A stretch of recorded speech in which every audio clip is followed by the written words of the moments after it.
नमस्कार। प्राइम समाचारमा स्वागत छ। म जीवन खड्का र म सरोज कोइराला। सुरु गरौँ अहिलेसम्मका प्रमुख समाचारबाट। नेपाल र चीन बीच केरुङ काठमाडौँ रेल विस्तार लगायतका 9 बुँदे सम्झौता। विदेश मन्त्री वाङ र प्रधानमन्त्री देउवा बीच भेटवार्ता।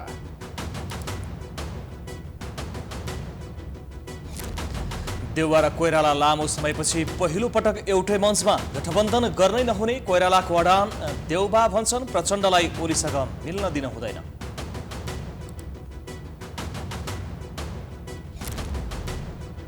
शीर्ष नेताहरू बीच एक अर्काप्रति कटाक्ष जारी। एमाले अध्यक्ष भन्छन् दर्ता भएका सबै दलको गठबन्धन भए पनि जित्छौं। एमाले 2 सिट पनि नजित्ने खनालको टिप्पणी। सर्लाहीमा बाटो विस्तारका क्रममा झडप। जसपा सांसद प्रमोद शाह गम्भीर घाइते। हेलिकप्टरबाट काठमाडौँ ल्याइयो। एमाले आक्रमण गरेको जसपाको आरोप। म्यादी प्रहरीका लागि करिब 3 लाखको आवेदन। एमए पास गरेका पनि म्यादी बन्न तछाड मछाड। राज्यलाई रोजगार सिर्जना गर्न दबाव बढाएको समाजशास्त्रीको टिप्पणी। युक्रेनमा गरेको आक्रमणको पहिलो चरण सकिएको रुसको घोषणा। प्रारम्भिक उद्देश्य पूरा भएको निष्कर्ष। 16,000 रुसी सेनाको ज्यान गएको युक्रेनको दाबी।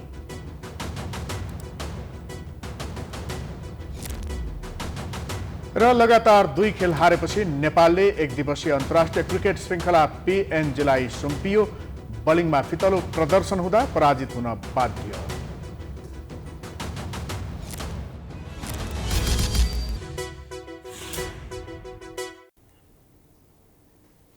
अब समाचार विस्तारमा। नेपाल र चीनबीच परराष्ट्र मन्त्री स्तरीय वार्तापछि 9 बुँदे समझदारी पत्रमा हस्ताक्षर भएको छ। चीनका राज्य परिषद सदस्य एवं विदेश मन्त्री वाङ यी र परराष्ट्र मन्त्री डाक्टर नारायण खड्का सहितको प्रतिनिधि मण्डलको वार्तापछि समझदारी पत्रमा हस्ताक्षर भएको छ। केरुङ काठमाडौँ रेल विस्तार लगायतका विषय समझदारीमा समेटिएको छ। एक रिपोर्ट। शनिबार सिंहदरबारमा चीनका स्टेट काउन्सिलर तथा विदेश मन्त्री वाङ यी र नेपालका परराष्ट्र मन्त्री डाक्टर नारायण खड्काको उपस्थितिमा 2 देशका प्रतिनिधिबीच 9वटा समझदारी पत्रमा हस्ताक्षर भएको हो। नेपाल र चीनबीच नेपाल चीन अन्तर्देशीय रेल निर्माणको सम्भाव्यता अध्ययन, नेपाल चीन अन्तर्देशीय विद्युत प्रसारण लाइन निर्माणका विषयमा समझदारी भएको हो। त्यस्तै नेपालमा चिनिया स्वास्थ्यकर्मीको टोली सेवा प्रवाह गर्ने, नेपालमा उत्पादित सामग्रीलाई भन्सार छुट दिने, नेपाललाई कोरोना विरुद्धको आवश्यक खोप प्रदान गर्ने लगायतका विषयमा पनि समझदारी भएको छ। प्रधानमन्त्री तथा मन्त्री परिषदको कार्यालयमा आर्थिक तथा प्राविधिक सहयोग, चिनिया स्वास्थ्यकर्मीको टोलीले नेपालमा सेवा प्रवाह गर्ने सम्बन्धी समझदारी पत्रमा हस्ताक्षर भएको हो। त्यस्तै मर्मत सम्हार तथा स्तरोन्नति गरिएको अर्नीको राजमार्ग हस्तान्तरण एवं घाँस निर्यात लगायतका विषयमा समझदारी पत्रमा हस्ताक्षर भएको छ। 2 जना समकक्षीबीच महत्त्वपूर्ण कुराकानी भएको छ। नेपाल र चीन बीचका सम्बन्धलाई मजबुत बनाउने, घनीभूत बनाउने, विस्तृत बनाउने र एउटा अर्को नयाँ उचाइमा पुर्याउने मनसायले बायलेटरल रिलेसन्सका यावत पक्षमा कुराकानी भएका छन् र महत्त्वपूर्ण एग्रिमेन्टहरू पनि भएका छन्।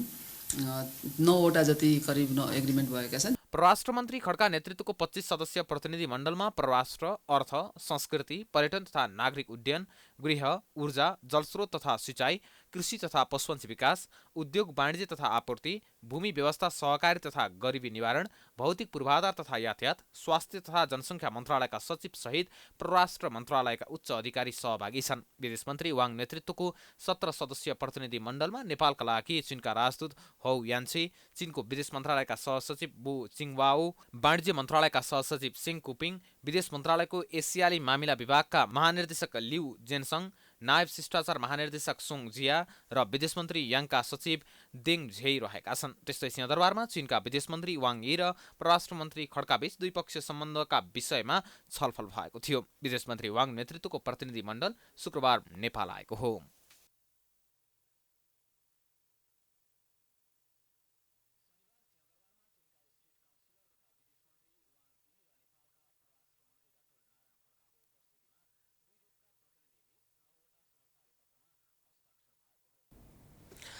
अहिले चिनिया विदेश मन्त्री र प्रधानमन्त्री शेरबहादुर देउवाबीच बालुवाटारमा भेटवार्ता सकिएको छ। यस विषयमा ताजा जानकारी दिन हाम्रा संवाददाता केशवराज जोशी प्रत्यक्ष रूपमा जोडिनु भएको छ। अब यहाँको ध्यान बालुवाटारतर्फ केन्द्रित गर्दैछौँ। यतिखेर हामी निवास बालुवाटारमा छौँ। बालुवाटारमा मात्र प्रधानमन्त्री शेरबहादुर देउवा र चीनका परराष्ट्र मन्त्री वाङ यीको बीचमा झन्डै 1 घण्टा भेटघाट सम्पन्न भएको छ र वाङ यी बालुवाटारबाट बाहिरिसकेका छन्। र बालुवाटारमा आउनुभन्दा अगाडि चिनिया विदेश मन्त्री वाङ यी प्रधानमन्त्री तथा मन्त्री परिषदको कार्यालय सिंहदरबारमा परराष्ट्र मन्त्री स्तरीय छुट्टा छुट्टै भेटवार्ता भएको थियो। तत्पश्चात संयुक्त रूपमा त्यहाँ सम्झौता पत्रमा हस्ताक्षर भएको थियो। महत्त्वपूर्ण 9 वटा सम्झौता पत्रमा आजै हस्ताक्षर भएको थियो र विशेष गरेर भर्खरै मात्र हामीलाई परराष्ट्र मन्त्री नारायण खड्काले दिएको जानकारी अनुसार नेपालले अहिले जुन कोभिड समाप्त भइसकेपछि कोरोनाको सन्तास समाप्त भइसक्यो, सङ्क्रमण ओह्रालो लागिसकेपछि अब एकतर्फी रूपमा चलिरहेका नाकाको विषयमा चासो लिएको, नेपाल सरकारले चासो लिएको र चाइना पनि त्यसमा सकारात्मक भएको जानकारी गराउनु भएको छ। उहाँले हामीलाई विशेष गरेर नेपाल र चाइनाको बिचमा व्यापार घाटा धेरै नै रहेको, त्यो ग्याप ठुलो खाडल रहेको र त्यसलाई पूर्णका निमित्त प्रयत्न हुनुपर्ने भन्ने चासो पनि नेपालले राखेको भनेर हामीलाई जानकारी गराउनु भएको छ। तर BRI-मा भने कुनै सम्झौता भएको छैन। BRI-मा एउटा हस्ताक्षर भइसकेको थियो 2017मा सन् 17मा, तर कार्यान्वयन सम्झौता भने यसपटक भएको छैन। र 300-400 जना विद्यार्थीहरू जो चाइनामा अध्ययनरत थिए र कोभिड कालमा नेपाल फर्केका थिए, नेपालबाट फेरि चाइना जान पाएका थिएनन्, ती विद्यार्थीहरूको विषयमा पनि नेपालले चाइनिज विदेश मन्त्री समक्ष चासो राखेको जानकारी हामीलाई डाक्टर नारायण खड्काले गराउनु भएको छ। परराष्ट्र मन्त्री खड्काले त्यस्तै तातोपानी रसुवागढी नाकाहरू खोल्नुपर्ने माग नेपाल सरकारले राखेको र यसमा चाइना सकारात्मक रहेको, चाइनाले सकारात्मक प्रतिक्रिया दिएको जानकारी पनि हामीलाई मन्त्री खड्काले दिएका छन्। त्यस्तै हवाई लिङ्क सुचारू गर्ने, विद्युत ट्रान्समिसन लाइन लगायतका विभिन्न सम्झौतामा हस्ताक्षर भएको र विशेष गरेर अहिलेको भेटघाट, अहिलेको यो भ्रमण जुन नेपालका विदेश मन्त्री डाक्टर नारायण खड्काको निमन्त्रणामा चाइनाका विदेश मन्त्री वाङ यी नेपालको 3 दिने भ्रमणमा रहेका छन्। आज भ्रमणको दोस्रो दिन महत्त्वपूर्ण भेटघाटहरू, सम्झौताहरू भएका छन् र भोलि फेरि राष्ट्रपतिसँग भेट्ने, तत्पश्चात पूर्व प्रधानमन्त्री द्वय नेकपा माओवादी केन्द्रका अध्यक्ष प्रचण्ड र नेकपा एमालेका अध्यक्ष केपी शर्मा ओलीलाई भेट्ने अनि 3 बजे चाइना फर्किने कार्यतालिका रहेको छ। यिनै महत्त्वपूर्ण भेटघाट सहित आज वाङ यी यहाँ बालुवाटारबाट प्रधानमन्त्रीलाई भेटेर बाहिरिसकेका छन्। चिनिया विदेश मन्त्री वाङ यीका नेपालमा हुने भेटघाटहरू, अन्य गतिविधिहरू के कसरी विकसित हुन्छन्, ती सम्पूर्ण घटनाक्रमको विषयमा विश्वसनीय ढङ्गले तीव्र रूपमा यहाँहरूलाई हामी यसै गरी सूचना प्रवाह गर्ने नै छौँ, जानकारी गराइ नै रहनेछौँ। अहिलेका लागि भने थप सूचना, समाचार र सन्देशका लागि यहाँहरूको ध्यान हाम्रो केन्द्रीय स्टुडियोतर्फ केन्द्रित गर्दछु। हजुर, उहाँ हुनुहुन्थ्यो हाम्रो संवाददाता केशवराज जोशी। बालुवाटारबाट प्रत्यक्ष रूपमा जोडिनु भएको थियो। बालुवाटारमा चिनिया विदेश मन्त्री वाङ यी र प्रधानमन्त्री शेरबहादुर देउवा बीचको भेटवार्ता समापन भइसकेपछि के कस्ता कुराहरू भए भन्ने बारेमा जानकारी दिँदै हुनुहुन्थ्यो। अब बाँकी समाचार। चीनका विदेश मन्त्री एवं राज्य परिषद सदस्य वाङ यीको नेपाल भ्रमणका सन्दर्भमा विभिन्न सम्झौता भए। भ्रमणका विषयमा कतिपयले MCC सम्झौता संसदबाट पारित भएपछि चीनले नेपालप्रति सुमधुर सम्बन्ध बनाउन चासो बढाएको रूपमा अर्थ्याएका छन्। यसअघि नेपाल र चीनबीच भएका थुप्रै सहमति सम्झौता कार्यान्वयन नभएको पृष्ठभूमिमा नेपालले प्रभावकारी पहल थाल्नुपर्ने आवाज उठेको छ। एक रिपोर्ट। नेपाल र छिमेकी देश चीनबीच भाषा एवं भौगोलिक कठिनाई भए तापनि आपसी सम्बन्ध भने सुमधुर छ। तर आर्थिक लगायत हर हिसाबले सम्पन्न मुलुक चीनबाट नेपालले ठोस रूपमा लाभ लिन सकेको छैन। सानातिना विषय प्राथमिकतामा पर्छन्, तर ठुला विषयमा चीनले त्यति चासो पनि नदिएको देखिन्छ। पछिल्लो पटक एमसिसी सम्झौता नेपालको संसदबाट पास भएपछि भने चीनले नेपालसँग आर्थिक विकाससँगै सम्बन्ध विस्तारमा नयाँ ढङ्गले अगाडि बढ्ने इच्छा देखाएको धेरैको बुझाइ छ। चीनलाई टाढाको नातेदार भन्दा असल छिमेकी ठिक हुन्छ भने जस्तो पर्न गएको पनि उनीहरूको धारणा छ। नेपालमा एमसिसी मार्फत अमेरिकाको कतिपय स्वार्थ प्रवेश गरेको विषयले चीन लचक भएर नेपाललाई आर्थिक सहयोग गर्नुपर्छ भन्ने स्थितिमा पुगेको हुन सक्ने विज्ञहरूको अनुमान छ।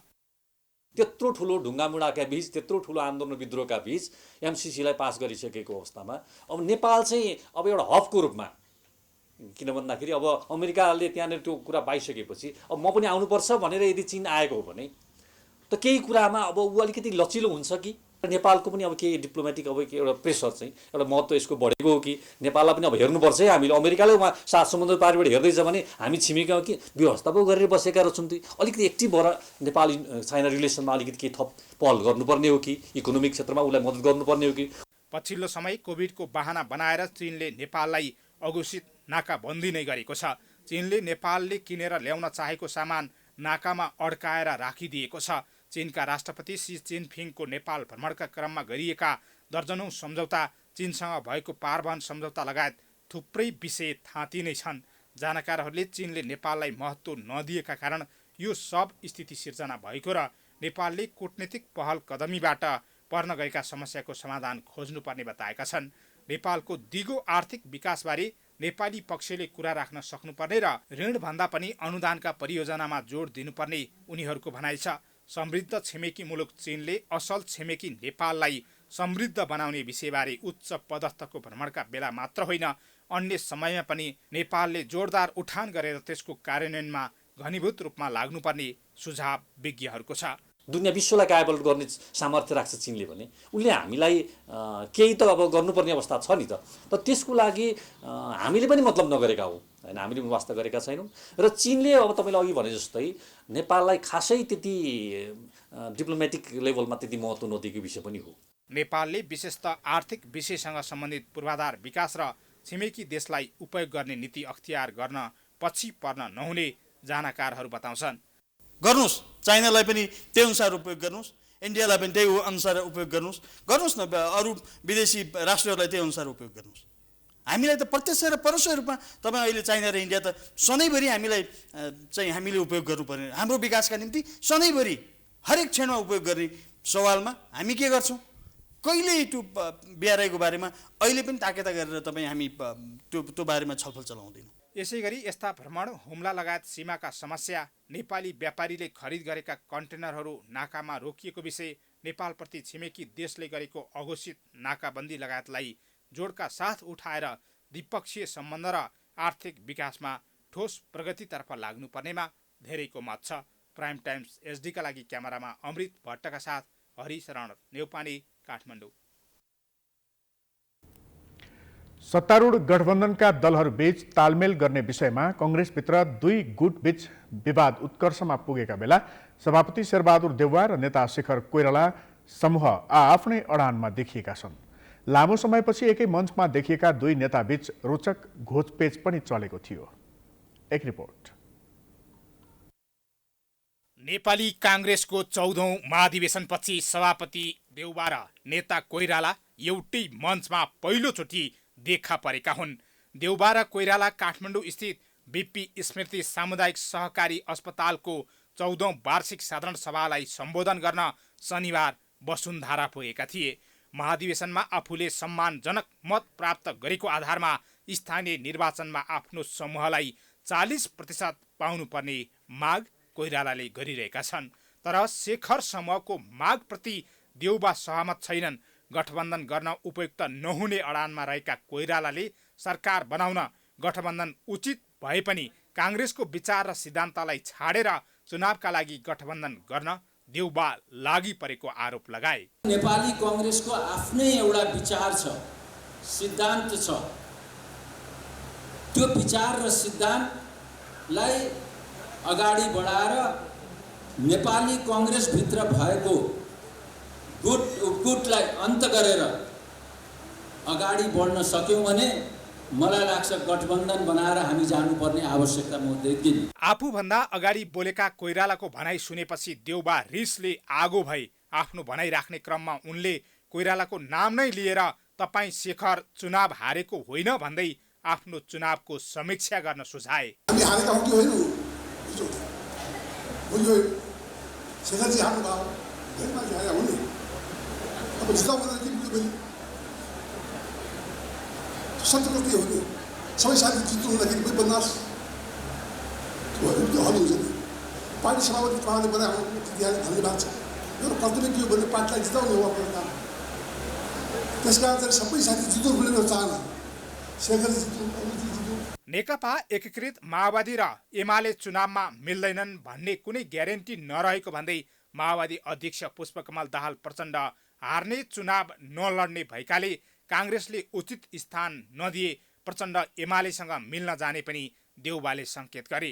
पार्टीभित्रकै संस्थापन इतर समूहले भागभण्डाको बखेडा झिकेपछि देउबा रुष्ट बनेका हुन्। आफूलाई प्रधानमन्त्री बनाउने माओवादी केन्द्र र नेकपा एकीकृत समाजवादी लगायतका दललाई शेखरले भने चाहिँ गेट आउट भन्न नसक्ने पनि उनले स्पष्ट गरे।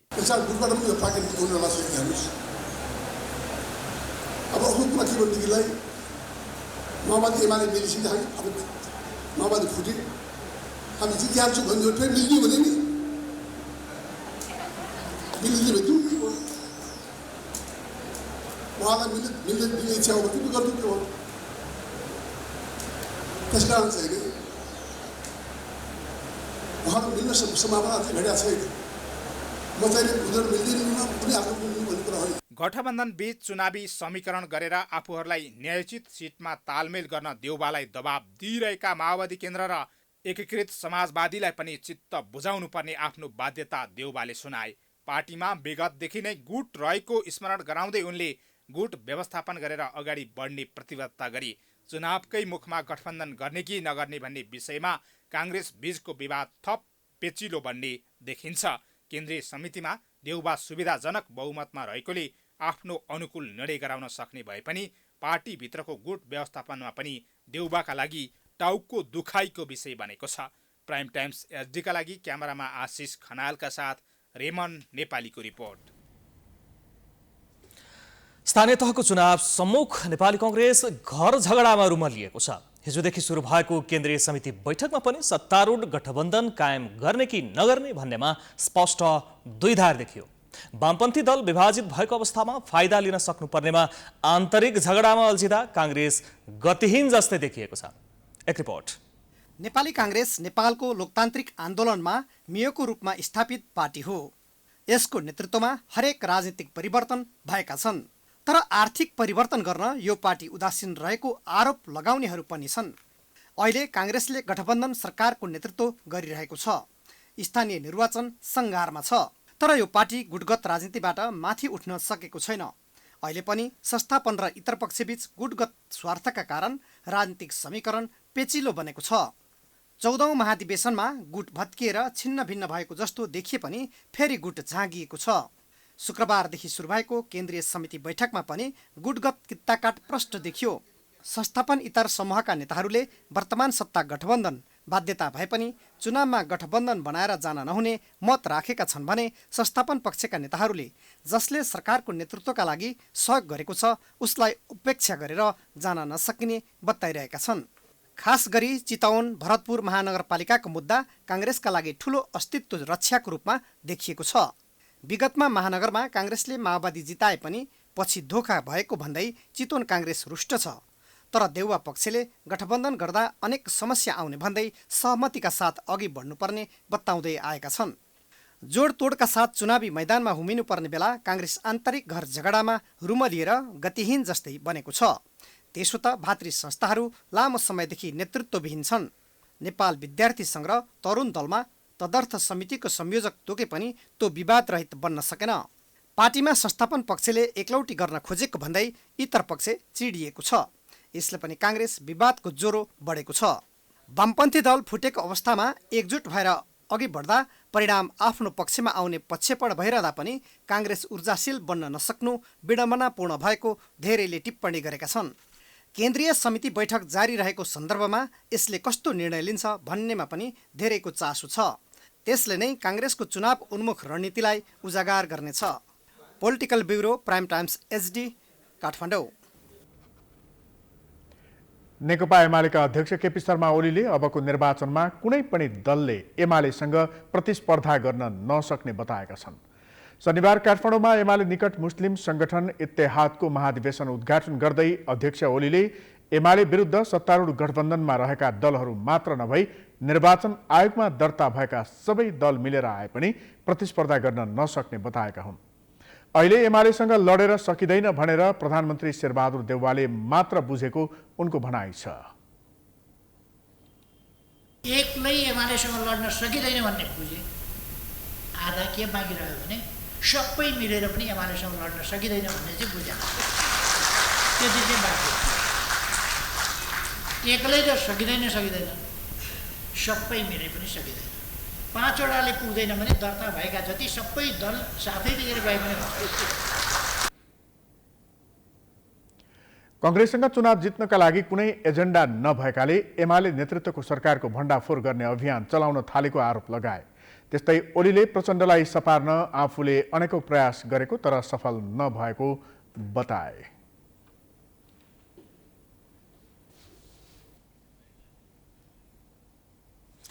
नेकपा एकीकृत समाजवादीका सम्मानित नेता झलनाथ खनालले आगामी निर्वाचनमा एमालेले निकै ठूलो हार बेहोर्ने दावी गरेका छन्। शनिबार काठमाडौँमा समाजवादी प्रेस संगठन नेपालको बैठकलाई सम्बोधन गर्दै खनालले एमालेले 2/3 नभई त्यसको उल्टो 2-3 सिट जित्ने दावी गरेका हुन्। उनले केपी ओली नेतृत्वको एमाले गुट मात्र भइरहेको तर्क गरे।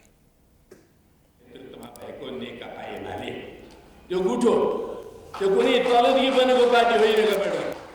त्यसकारणले यो प्रकारको जुन एउटा नयाँ गुटको जन्म भएको छ त्यसले अहिले देशभरि भ्रम छरिरहेको छ यो नेकपा एमाले हो भनेर। हामीले बनाएको नेकपा एमाले त्यो होइन। हाल एमालेले गर्न सक्ने सम्भावित गठबन्धनका दलहरू लोकतान्त्रिक समाजवादी पार्टी, राष्ट्रिय प्रजातन्त्र पार्टी भएकोले उक्त गठबन्धनलाई दक्षिणपन्थी मोर्चा उपनाम दिन सकिने खनालको भनाइ छ।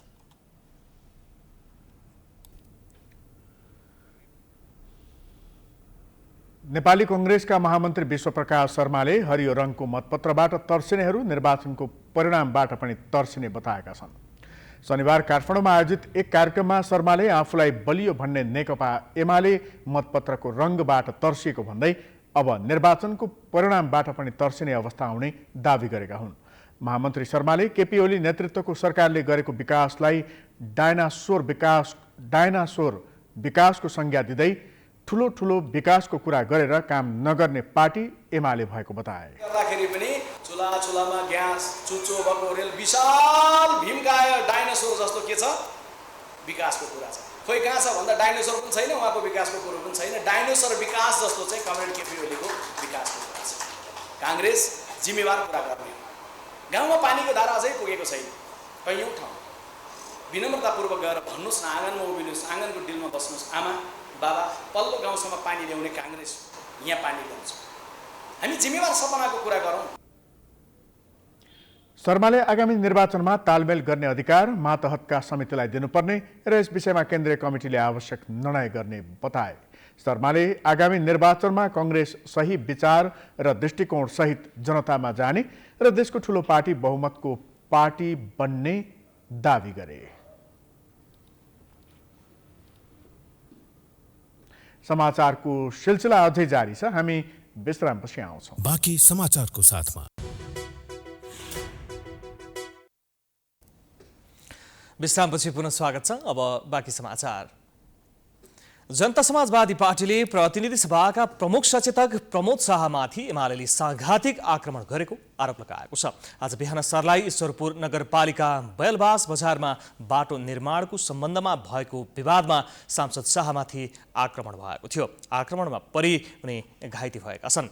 टाउकोमा चोट लागेका शाहलाई उपचारको लागि काठमाडौँ ल्याइएको छ। प्रमुख सचेतक शाहमाथि एमालेका कार्यकर्ताहरूले आक्रमण गरेको जसपाको आरोप छ।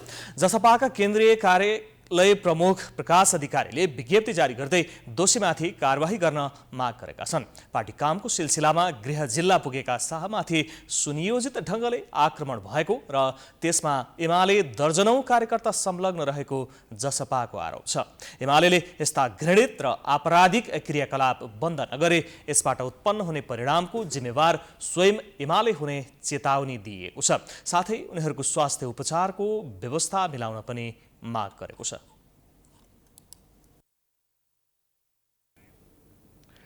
चुनाव सुरु भएसँगै युवाहरूमा कस्तो नेतृत्व चयन गर्ने भन्दा पनि म्यादी प्रहरी हुन पाइन्छ कि पाइन्न भन्ने आशा बढी देखिन्छ।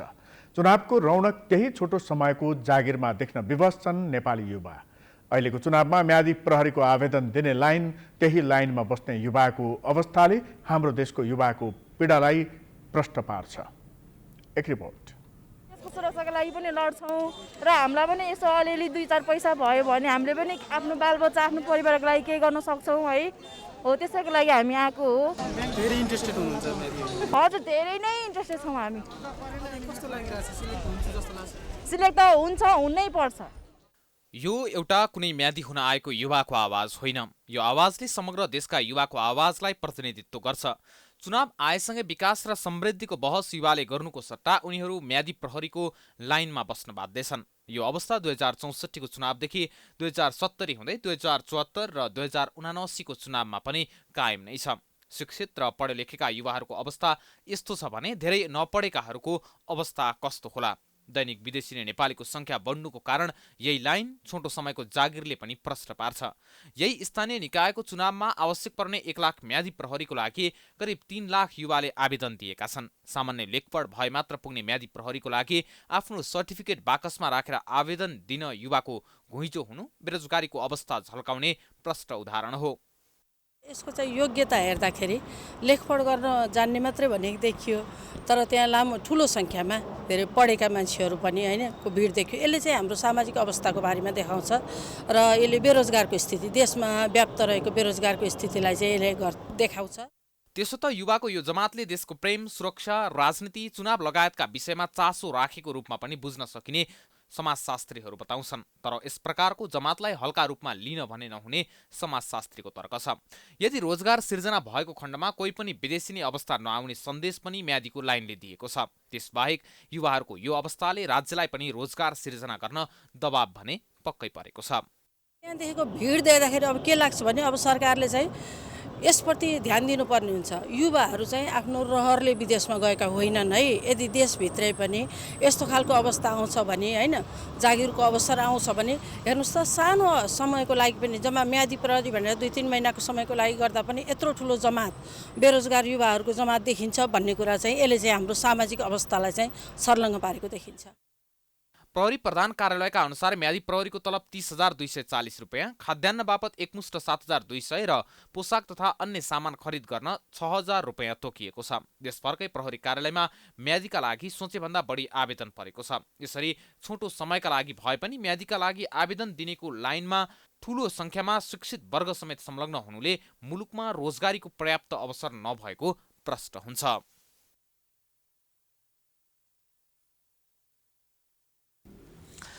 पाल्पाको पूर्व खोला गाउँपालिका 2 स्थित जल्पा मैदानमा 6 दिदी बहिनी बाबुको मृत्यु संस्कार उम्काउन क्रियाकर्ममा लागेका छन्। नेपाली समाजमा मृत्यु संस्कारमा छोरा नै चाहिन्छ भन्ने परम्परा छ, तर उक्त मान्यतालाई चिर्दै 6 दिदी बहिनी नै बुवाको क्रियाकर्ममा लागेका छन्। एक रिपोर्ट।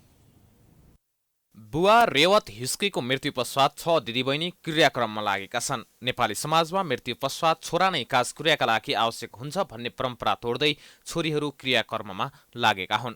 दिलमाया, तेजमाया, प्रेमकुमारी, मनकुमारी, खिमकुमारी र सृजना हिस्की बाबुको काज क्रिया गर्न पूर्ण संस्कारमा रहिबसेका छन्। मृत्यु पश्चात बाबुआमाको काज क्रिया हामीले पनि गर्न पाउनुपर्छ भन्दै क्रियाकर्ममा बसेको उनीहरूको भनाइ छ।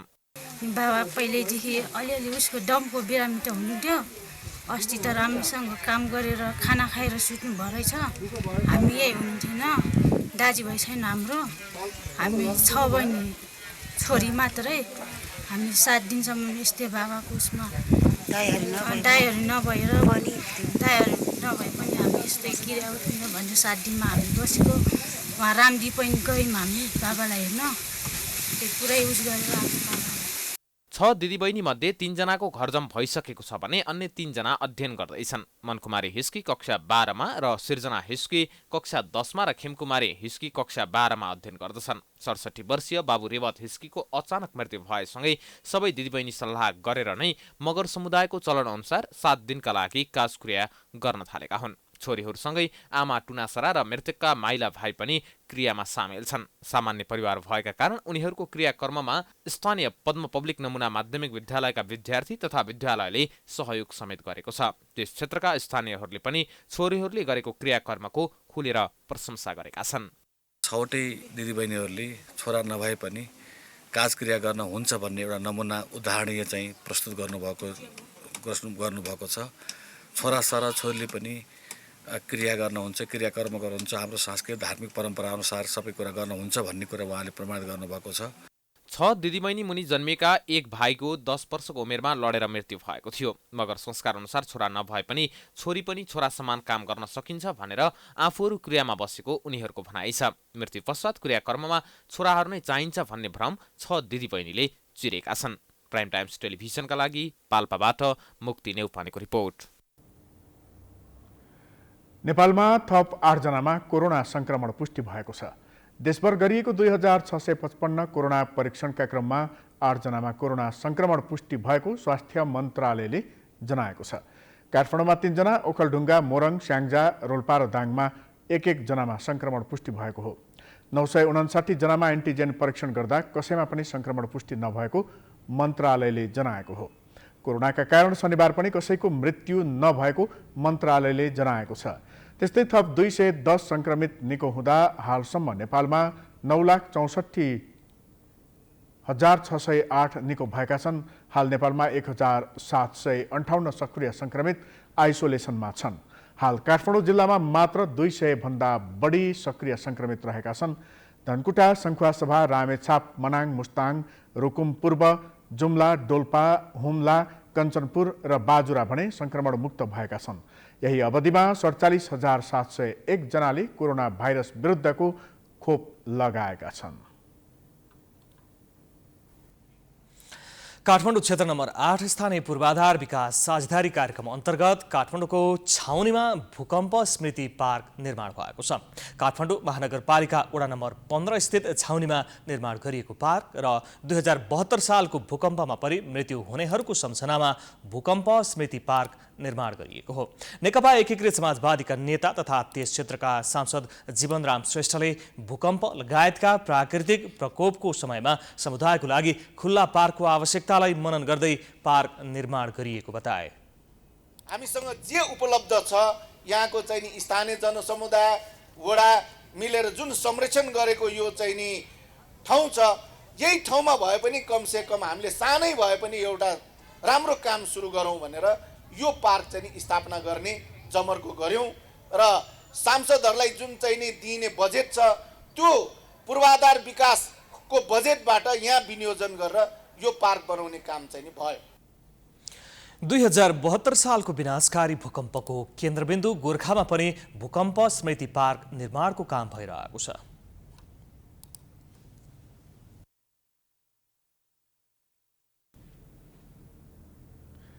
राष्ट्रिय प्रजातन्त्र पार्टी राप्रपाका अध्यक्ष राजेन्द्र लिङ्गदेनले कांग्रेस, एमाले र माओवादीले निर्वाचन जिते पनि मुलुक बन्न नसक्ने बताएका छन्। शनिबार काठमाडौँमा आयोजित राप्रपा कार्यकर्ता भेलामा बोल्दै लिङ्गदेनले ठूला पार्टीले देशलाई बेरोजगार उत्पादन गर्ने कारखानामा परिणत गरेको र मुलुकका लागि केही गर्न नसकेको भन्दै अब पनि उनीहरूले निर्वाचन जिते मुलुक बन्न नसक्ने बताएका हुन्। असफल भएका दललाई भोट दिएर विजय गराउने मुलुक नै असफलतातर्फ जाने उनको तर्क छ।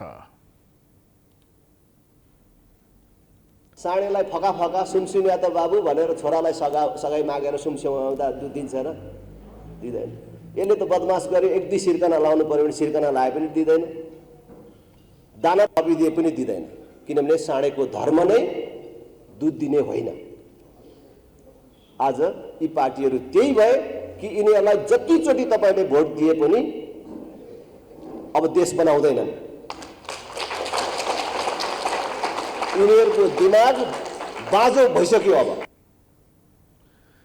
उनले आफ्नो पार्टीले 5 वर्ष मात्रै देशको नेतृत्व पाए मुलुकको मुहार फेर्ने दावी गरे। जनताले पनि निर्वाचनलाई मुलुकको हितका लागि प्रयोग गर्नुपर्ने उनको भनाइ छ। समाचारको सिलसिला अझै जारी छ। हामी विश्रामपछि आउँछौँ। बाँकी समाचारको साथमा विश्रामपछि पुनः स्वागत छ। अब आर्थिक समाचार।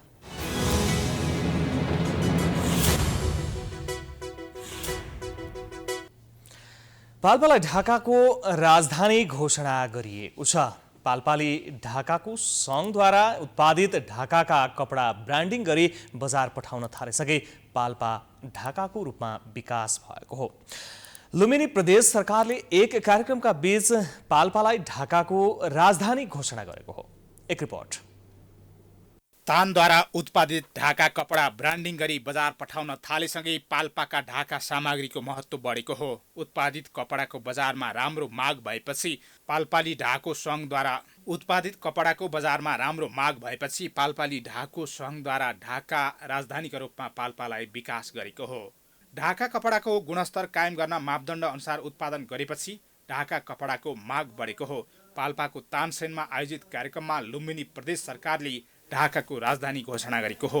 कार्यक्रममा प्रदेशका कानुन, महिला, बालबालिका तथा ज्येष्ठ नागरिक मन्त्री रमा घरतीले लुम्बिनी प्रदेशको पहिचानकै रूपमा ढाका कपडा भएको बताइन्। कार्यक्रममा मन्त्री घरतीले ढाका उत्पादनलाई विकास गरी स्वदेशमै रोजगारी सिर्जना गर्न सुझाव दिइन्। नेपालमा पाल्पालीलाई ढाका र करुवाले चिनाउने हुँदाखेरि म पाल्पावासी भएको हुँदा पनि धेरै खुसी छु। आज पाल्पा मात्र नभएर राष्ट्रिय अन्तर्राष्ट्रिय रूपमा पाल्पाली ढाकाले बजार पाएको अवस्था छ। कार्यक्रममा मन्त्री घरतीले महिलाको उद्यमशीलता विकासमा प्रदेश सरकारले सहयोग गर्ने बताइन्। कार्यक्रममा पाल्पाली ढाकाकी जननी पूर्णमाया महर्जनले विक्रमसम्म 2015 देखि ढाका कपडाको रूपमा पहिचान बोकेको र महिला तथा विपन्न वर्गका नागरिकलाई रोजगारी समेत दिन सफल भएको बताइन्। पाल्पाली ढाका भनेपछि जब पूर्णमाया महर्जन रामडीमा जान्छ अनि बल्ल सेलाउँछ भनेर भन्थे मैले, र आजसम्म गरेको पनि छु, भोलि पनि गर्छु। भगवानले साथ दिनुभएछ, छोराहरूले साथ दिएछ, दिदी बहिनी नाति नतिना सबैले साथ दिएको छ।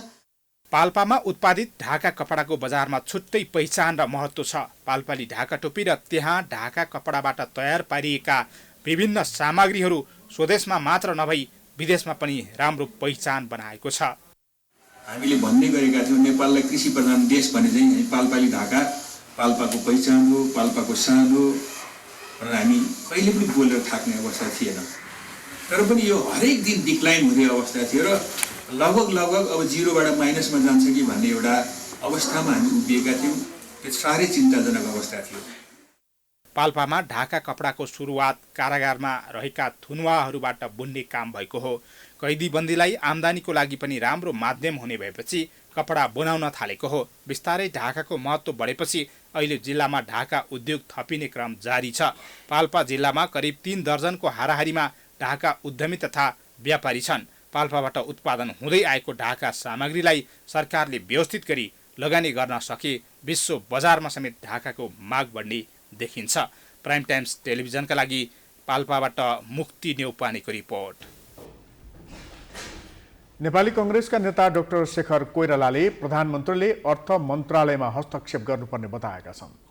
अर्थमन्त्री जनार्दन शर्माले योजना आयोग लगायत सरकारी निकायलाई व्यवस्था गरेर बेग्लै समिति मार्फत बजेटमा गृह कार्य गरिरहेको भन्दै यसलाई रोक्न प्रधानमन्त्रीले हस्तक्षेप गर्नुपर्ने कोइरालाको भनाइ छ।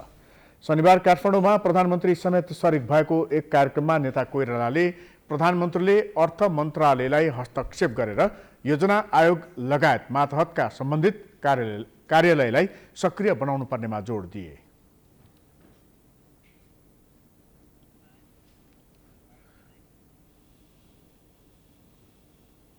योजना आयोगले कामहरू गरिरहेको छ भने अर्थमन्त्रीजीले एउटा बेग्लै संयन्त्र क्रिएट गरेर बनाएर 4-5 जनाको कमिटी बनाएर उहाँले बजेटको छलफल चलाउन थालिसक्नुभएको छ। यो अत्यन्तै माओवादीका नेताहरूले गैर जिम्मेवार काम गरेको भन्ने कुरामा दुईमत छैन। यस्तो कामलाई प्रधानमन्त्रीजीले छिटोभन्दा छिटो रोक्न जरुरी छ। संसदको दुवै सदनमा पेश गरिने विनियोजन विधेयक सिद्धान्त र प्राथमिकताको मस्यौदा पेश गर्न अर्थमन्त्री शर्माले राष्ट्रिय योजना आयोगलाई व्यवस्था गर्दै 5 सदस्यीय बजेट मस्यौदा लेखन समिति गठन गरेका छन्। अब अन्तर्राष्ट्रिय समाचार।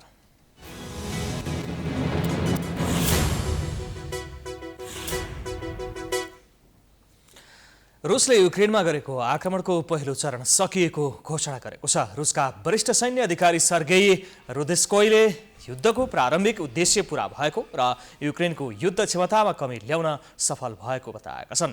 1 महिना अघि युक्रेनमा आक्रमण सुरु गरेको रुसले आफ्नो रणनीतिमा परिवर्तन गर्ने संकेत गर्दै अब पूर्वी क्षेत्र डोनबासमा केन्द्रित हुने बताएको हो। युक्रेनको बलियो प्रतिवादका कारण अघि बढ्न नसकिरहेको रुसले केही सहरहरू कब्जा गरेर युक्रेनको सरकार ढाल्न लक्षित थियो। अहिले पनि रुसले युक्रेनको राजधानी किभलाई घेराबन्दी गरिराखेको छ। रुसी राष्ट्रपति भ्लादिमिर पुटिनले युक्रेनलाई निशस्त्रीकरण गर्न सैन्य कारबाही गरेको बताए पनि युद्धको उद्देश्य अझै पूरा भएको छैन। आफूसँगको युद्धमा 16,000 रुसी सेनाको ज्यान गएको युक्रेनले दाबी गरेको छ।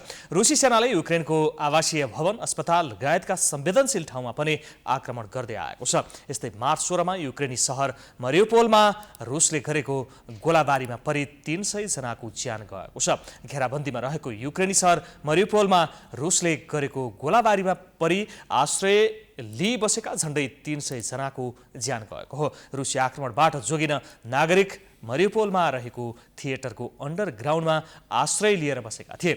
युक्रेनमाथि आक्रमण सुरु गरेपछि विश्वका शक्ति राष्ट्रहरूले रुसमाथि विभिन्न प्रतिबन्ध लगाएका छन्।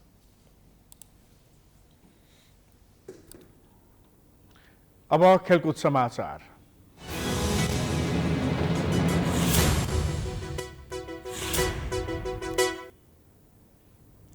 दोस्रो एक दिवसीयमा 3 विकेटले पराजित भएपछि नेपालले पपुवा न्युगिनी PNG-सँगको 2 देशीय श्रृङ्खला 2-0 ले गुमाएको छ। नेपालले शुक्रबार पहिलो खेलमा 6 रनको हार बेहोरेको थियो भने आज 3 विकेटले पराजित भयो र PNG-ले श्रृङ्खला क्लिन स्वीप गर्यो। एक रिपोर्ट। कीर्तिपुर स्थित त्रिवी क्रिकेट मैदानमा नेपालले दिएको 279 रनको लक्ष्य PNG-ले 48.3 ओभरमा 7 विकेटको क्षतिमा पूरा गरेको हो। दिपेन्द्र सिंह एरीको शतकमा नेपालले पपुवा न्युगिनी विरुद्धको दोस्रो एक दिवसीय अन्तर्राष्ट्रिय क्रिकेटमा चुनौतीपूर्ण लक्ष्य प्रस्तुत गरेको थियो। टस जितेर पहिले ब्याटिङ गरेको नेपालले निर्धारित 50 ओभरमा 8 विकेट गुमाएर 278 रन बनायो। नेपालका दिपेन्द्रले सर्वाधिक 105 रनको शतकीय इनिङ खेले। 140 बलमा 7 चौका प्रहार गरेका एरी नेपालको लागि एक दिवसीय अन्तर्राष्ट्रिय खेलमा शतक बनाउने तेस्रो खेलाडी बने। तेस्रो नम्बरमा आएका देव खनाल र चौथो नम्बरमा दिपेन्द्र सिंह एरीले तेस्रो विकेटका लागि 129 रनको कीर्तिमानी साझेदारी गर्दै नेपाललाई राम्रो स्थितिमा पुर्याएका हुन्। देवले आफ्नो पहिलो अर्धशतक प्रहार गर्दै 72 रनको इनिङ खेले। रोहित पौडेलले 35 रनको योगदान गर्दा भीम सार्की 26 रनमा बोल्ड भए। अन्तिममा कप्तान सन्दीप लामिछाने आक्रामक ब्याटिङ गर्दै 24 रन बनाए। अन्य खेलाडीले दोहोरो अङ्क छुन सकेनन्। PNG-का अलेई नाओले 3 विकेट लिए। ब्याटिङमा सन्तोषजनक प्रदर्शन गरे पनि बोलिङ नचल्दा पपुवा न्युगिनीले 2 खेलको एक दिवसीय श्रृङ्खला क्लिन स्वीप गरेको हो। पपुवा न्युगिनीको जितमा लेगासियाकाले 102 बलमा 12 चौका र 1 छक्का सहित सर्वाधिक 90 रनको योगदान दिए। नेपाललाई तीव्र गतिका सोमपाल कामीले दोस्रो ओभरमै लगातार 2 विकेटका साथ उत्कृष्ट सुरुवात दिलाएका थिए। तर त्यसपछि PNG-का ब्याट्सम्यान हाबी हुँदा नेपाल पराजित हुन पुग्यो। अब नेपाल, मलेसिया र पपुवा न्युगिनी बीच त्रिकोणात्मक T20 आई सिरिज हुनेछ। नेपालले सोमबार पपुवा न्युगिनीसँग खेल्नेछ। नेपाली राष्ट्रिय क्रिकेट टोलीका कप्तान सन्दीप लामिछाने नेपालका लागि एक दिवसीय अन्तर्राष्ट्रिय क्रिकेटमा 50 विकेट लिने पहिलो खेलाडी बनेका छन्। यस्तै उनी विश्वको सर्वाधिक छिटो 50 विकेट पूरा गर्ने दोस्रो खेलाडी बनेका छन्।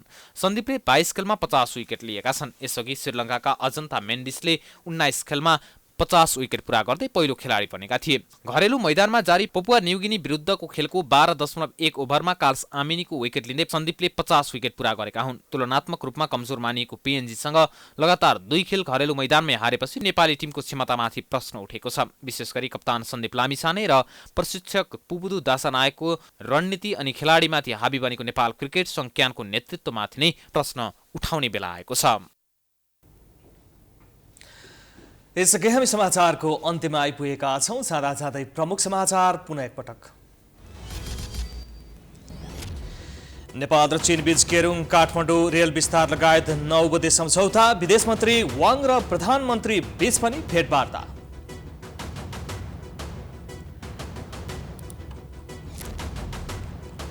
देउवा र कोइराला लामो समयपछि पहिलो पटक एउटै मञ्चमा गठबन्धन गर्ने नहुने कोइरालाको अडान। देउवा भन्छन् प्रचण्डलाई ओलीसँग मिल्न दिन हुँदैन। शीर्ष नेताहरूबीच एक अर्काप्रति कटाक्ष जारी। हिमालय अध्यक्ष भन्छन् दर्ता भएका सबै दलको गठबन्धन भए पनि जित्छौँ। हिमालयले 2 सिट पनि नजित्ने खनालको टिप्पणी। सर्लाहीमा बाटो विस्तारका क्रममा झडप। जसपा सांसद प्रमोद शाह गम्भीर घाइते। हेलिकप्टरबाट काठमाडौँ ल्याइयो। एमाले आक्रमण गरेको जसपाको आरोप। म्यादी प्रहरीका लागि करिब 3 लाखको आवेदन। एमए पास गरेका पनि म्यादी बन्न तछाड मछाड। राज्यलाई रोजगार सिर्जना गर्न दबाव बढाएको समाजशास्त्रीको टिप्पणी। युक्रेनमा गरेको आक्रमणको पहिलो चरण सकिएको रुसको घोषणा। प्रारम्भिक उद्देश्य पूरा भएको निष्कर्ष। 16,000 रुसी सेनाको ज्यान गएको युक्रेनको दाबी। र लगातार 2 खेल हारेपछि नेपालले 1 दिवसीय अन्तर्राष्ट्रिय क्रिकेट श्रृङ्खला पिएनजीलाई सुम्पियो। बलिङमा फितलो प्रदर्शन हुँदा पराजित हुन बाध्य।